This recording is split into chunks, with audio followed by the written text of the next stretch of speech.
Anybody home? Come on out, everybody! It's time to play! You're crazy. I'm not crazy, I just don't give a fuck! Smoking bars outside the dark, and I wanna know what the fuck you're doing with my time! Oh, I kick ass for the Lord.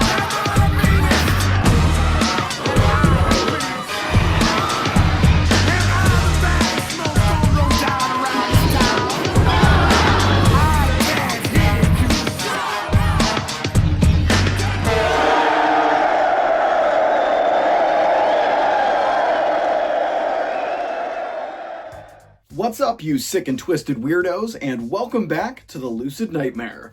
I'm your host, as always, Jay Schatzer, and I have a very, very strange and unusual weirdo-ass flick for you guys, straight out of Hong Kong. It is 1991's, directed by Kai-Ming. It is The Blue Jean Monster, and I don't even know how I'm going to explain this weirdness, but I'm going to do my damnedest.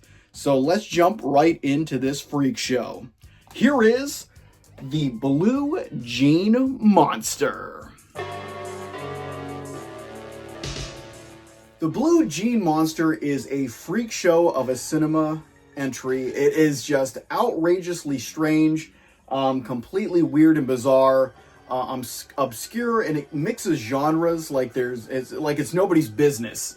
It really hops around from all kinds of elements of cinematic things, and it's hard to describe, but it does have a kind of simple premise, I guess. It stars and follows a dedicated cop who's a little bit weird and aloof. Is Siu-Fung. I'm going to butcher all of these names, by the way. And he, in the middle of trying to thwart a bank robbery in progress, he ends up getting killed and trapped under steel rebar, and then electrocuted that night and transformed into some kind of crazy vampiric monster creature that kind of thrives on electricity and pain, I guess, is what keeps him going.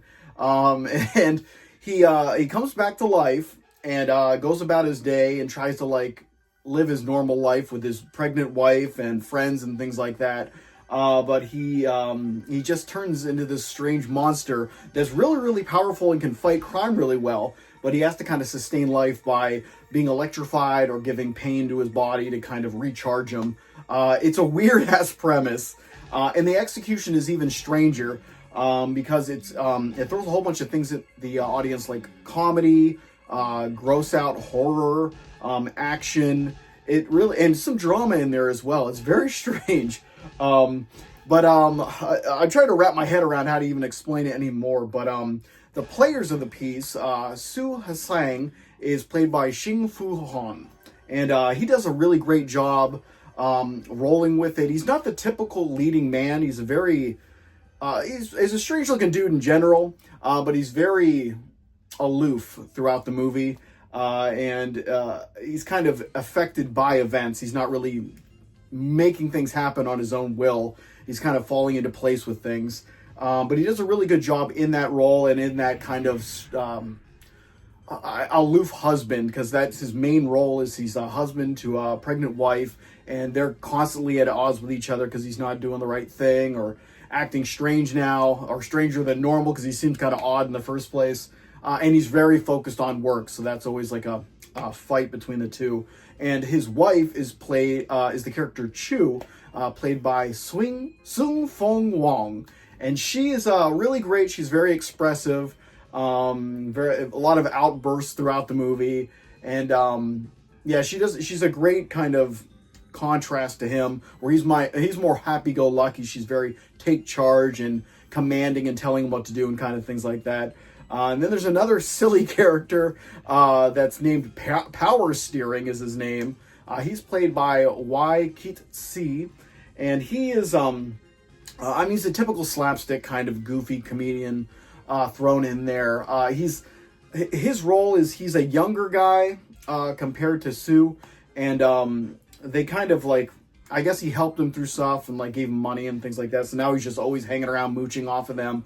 But there's a lot of weird comedy between them and his wife, that where one of the scenes where he's like, he passes out because he frequently passes out if he's not charged up enough. And he goes to recharge himself with electricity, and he's convulsed on the ground, and power steering comes in, grabs him, and then they're both rolling around on the ground. It looks like they're up to no good, humping on the ground. And the wife comes in and thinks he's playing for the other team now, so she's all pissed off and kicks him out. There's a lot of comedy like that, like sexual comedy, it's funny. It's some funny, weird stuff in there. But I wouldn't expect anything less from this Hong Kong kind of strange flick. But last but not least is a young girl named Gucci, who is pursued by the bank robbers as well, and kind of Sue helps her out, but she comes into the mix as well, and her name is Gloria Yip. She does a good job, just a cute little character that's just in there for a little bit of flavor to mix things up. But yeah, like the whole concept of him having to recharge, and the gross out effects that they do are very practical and very effective. They're gross. There's a lot of holes in his body where he's eating some noodles and it comes out, and he pulls it out there and repackages it, and then that power steering comes in, and he's like, "Oh, you have more noodles for me," because he thought it was all gone. He starts eating it and gets sick off it. A lot of gross comedy like that. Yeah, the effects of him being electrocuted when he becomes the monster, it's a subtle makeup effects with eyes and skin and things like that, and rotting flesh. But there's a lot of electrocution effects, special effects that are fantastic for this era.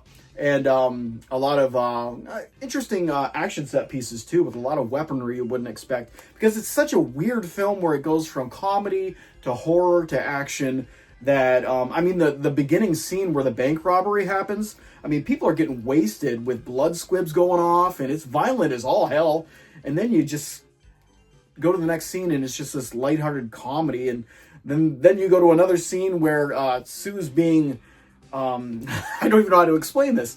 His wife, after seeing that she thinks he's gay, she sets up a prostitute to have sex with him, and she's in this bunny costume, and he's not interested because he's faithful to his wife. But he stumbles into her breast and squeezes them, and milk shoots out. It's weird ass stuff. But that's what you would get in these kind of weird films, I guess. But yeah, it just skips around from these lighthearted, weird, silly, over the top stuff to violent, infused, bloody shit going on. It's so odd, but I loved every minute of it. And it's definitely a film I recommend if you love that kind of Hong Kong silliness, and even Japanese films where they have bizarre things like that. It doesn't go that far as Japanese films, but it does have a weird, playful nature to it that juxtaposes this harshly against its bloody, violent horror. But yeah, weird stuff, guys. But that is the Blue Jean Monster, and it's just fantastically weird and fascinating just because of the mixture of genres in there. But if you like that kind of stuff, I definitely recommend it. Check it out. But guys, that's it for me. Hopefully you enjoyed that one, and hopefully you like what I'm doing here. If you do, please like and subscribe. And if you have time, leave a comment below, because I always love hearing from you guys. But until then, I will see you all at the next Lucid Nightmare. Peace.